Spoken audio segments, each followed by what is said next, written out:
Assalamualaikum warahmatullahi wabarakatuh. Selamat siang semua.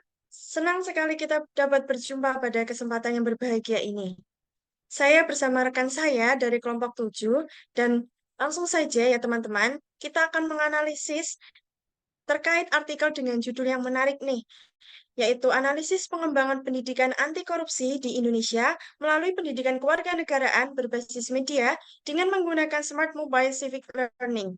Nah, boleh nih disampaikan apa saja yang dimuat dalam artikel tersebut, mulai dari identitas dan abstrak. Silakan.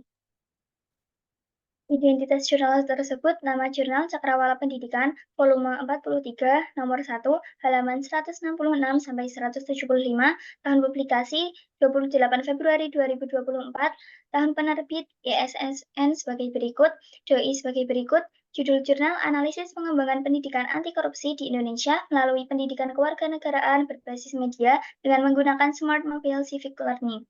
Nama penulis Anita Trisiana, Anang Priyanto, dan Sutoyo. Abstrak jurnal, jumlah paragraf, 1 paragraf, halaman sepertiga halaman, ukuran spasi 1.0, ukuran abstrak, uraian abstrak disajikan dalam bahasa Inggris yang membahas tentang pentingnya pengembangan pendidikan anti korupsi di Indonesia melalui pendekatan pendidikan kewarganegaraan berbasis media Smart Mobile Civic, serta upaya pencegahan praktik korupsi di kalangan mahasiswa.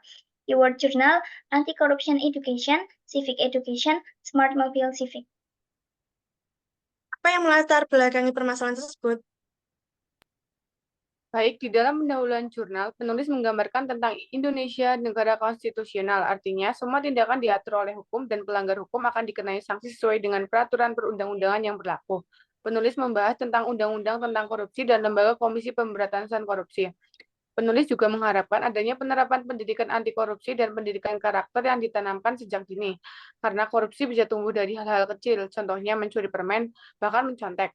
Tujuannya adalah untuk menumbuhkan sikap yang teguh melawan korupsi sehingga memberikan pencerahan kepada pelaku dan warga negara Indonesia untuk menahan diri agar tidak terlibat korupsi. Metode apa yang digunakan? Nah, metodenya menggunakan penelitian kualitatif bersifat deskriptif, bersumber dari jurnal dan analisis data, bertujuan untuk memberikan implementasi Smart Mobile Civic dalam pencegahan korupsi. Dan temuan dan diskusi seperti apa yang ada? Pada bagian temuan, artikel ini membahas tentang beberapa pokok bahasan diantaranya yaitu satu, pentingnya pendidikan anti korupsi sebagai upaya pencegahan korupsi sejak dini. Dua, peran mahasiswa sebagai agen perubahan dalam gerakan anti korupsi. Tiga, peran masyarakat dalam menanggapi tindak pidana korupsi. Yang keempat yaitu tantangan dan hambatan dalam mewujudkan pendidikan anti korupsi, termasuk kurangnya partisipasi dan kesadaran, peraturan yang membatasi, dan resistensi dari entitas yang terlibat dalam praktik korupsi. Untuk pada bagian diskusi, artikel tersebut membahas satu, pendidikan anti korupsi penting untuk semua warga negara Indonesia. Dua, fokus pada pendidikan formal untuk menciptakan kesadaran anti korupsi.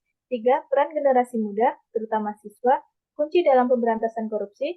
Yang keempat, penanaman pendidikan anti korupsi sejak dini krusial untuk menciptakan generasi baru yang beretos anti korupsi.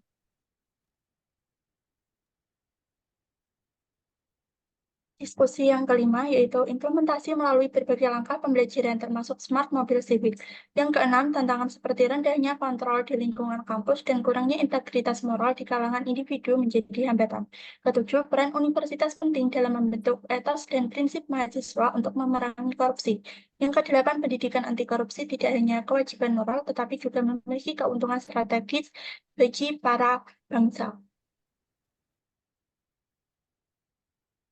Baik, jadi apa kesimpulan dan penilaian dari ulasan tersebut? Pada kesimpulan, penulis menyimpulkan pentingnya implementasi pendidikan anti korupsi, tujuan pendidikan anti korupsi, serta saran untuk para siswa. Di kesimpulan, penulis menguraikan kesimpulannya yang objektif secara pribadi dengan melihat hasil temuan dan pembahasan yang telah diuraikan sebelumnya. Pesan dalam kesimpulan sangat mudah dipahami karena sederhana, singkat, dan jelas. Kelebihan dan kekurangan dari jurnal ini pribadinya yaitu satu, menggunakan pendekatan inovatif. Yang kedua, gambaran komprehensif implementasi bagi mahasiswa. Dan yang ketiga ditulis sesuai strukturnya. Kekurangan dari jurnal ini yaitu yang pertama perlu informasi lebih rinci, yang kedua memerlukan data empiris yang kuat, dan yang ketiga kurang pembahasan tentang hasil penelitian. Baik, terima kasih kepada teman-teman yang telah menyempatkan waktu. Dan sekian ulasan yang dapat kami sampaikan. Jumpa kembali. Wassalamualaikum warahmatullahi wabarakatuh.